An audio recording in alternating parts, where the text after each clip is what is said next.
கலைஞர் என்கிட்ட வந்து சொல்லியிருக்காரு. ஏதோ ஒரு தடவை பேசும்போது ஒரு பேர் சொல்ல விரும்பல, ஒரு ஒரு ஒரு ஒரு மூத்த அமைச்சரை ஷோல்டரை தட்டி சும்மா கிறுக்குத்தனமாக பேசானான்ட்டேன். நான் பேர் சொல்ல விரும்பல. தலைவர் பார்த்துட்டார், ஒன்றும் சொல்லல. சாயங்காலம் கூப்பிட்டாரு, ஏப்பா ஒன்றும் கோச்சிக்கலையே உங்க மேலேன்னாரு. அப்போ சொன்னார், அது சரியா தப்போ கலைஞர் மாதிரி படிக்க முடியாது. அம்பேத்கர் புதுசை நீ படிச்சிருப்பேன், நீ படிச்சிருப்பேன்னாரு.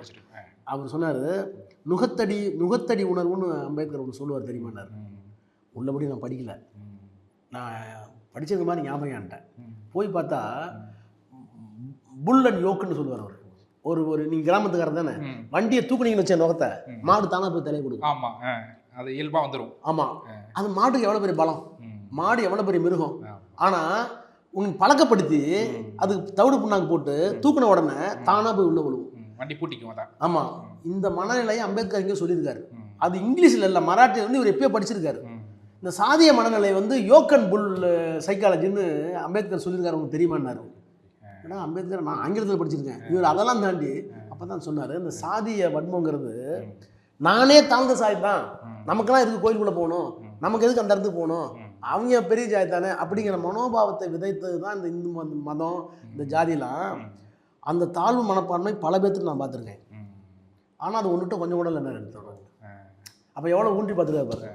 வாழை படம் பார்க்க போகிறேன்னு சொல்கிறீங்களா? இப்போ நிறைய திரைப்படங்கள் அப்படிங்கிறது அடிப்பட்ட மக்கள், இப்போ பறவை கிடக்கிற மக்களை பற்றியான திரைப்படங்கள் நிறைய வரதை பார்க்க முடியுது. எடுத்துக்காட்டுக்கு மாரி செல்வராஜ் அவர்கள், பாரஞ்சித் அவர்கள்லாம் அந்த கதைக்களத்தில் பார்த்தீங்கன்னா பாதிப்பு அடைஞ்சவங்க, பாதிப்பை ஏற்படுத்துகிறவங்க.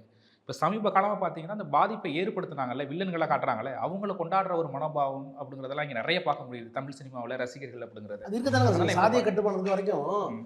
அதாவது நம்ம வேற மாதிரி சொல்லட்டுமா, நம்மில் பல பேர், நம்ம சொல்கிற எல்லாத்தையும் சேர்த்து சொல்கிறேன், நம்மில் பல பேர் வந்து ஒரே நேரத்தில் சனாதனவாதியாகவும் இருக்கும், சமத்துவவாதியாகவும் இருக்கும். அதாவது உங்களுக்கு கீழே வந்து உங்களுக்குன்னு வரும்போது நான் வந்து மற்றவங்களோட சமமாக இருக்கணும், அப்போ நீங்கள் வந்து ஒரு சமத்துவவாதியாக இருக்கீங்க. உங்களுக்கு கீழே இருக்கவங்களை பார்க்கும்போது ஒரு சனாதனவாதியாக இருக்கீங்க. அப்போது இந்த சாதி பெருமிதமும் இருக்க தானே செய்யுது. உங்களை அறியாமல் சாதி பெருமிதம் இருக்க தான் செய்யுது. இந்த சாதி பெருமிதத்தை கொண்டாடணும்ல, நான் பேர் சொல்ல விரும்பல, சாதி பெருமிதத்தை, சாதி அடையாளத்தோடு திரைப்படங்கள் வந்தது இல்லை. இந்த சாதினா வண்டி வச்சிருப்பாரு, வாகனம் வச்சிருப்பாரு, இப்படிதான் இருப்பாரு, இப்படிதான் இருப்பாரு, மற்ற சாதி எல்லாம் அடையாளம் இருப்பாங்க அப்படின்னு எனக்கு சொல்லலை. அப்படின்னு எனக்கு சொல்லலை, பெருமிதத்தை மட்டும் காட்டினாங்கல்ல. அந்த பெருமிதத்தை காட்டும்போது இவங்க வருத்தப்பட்டாங்களா?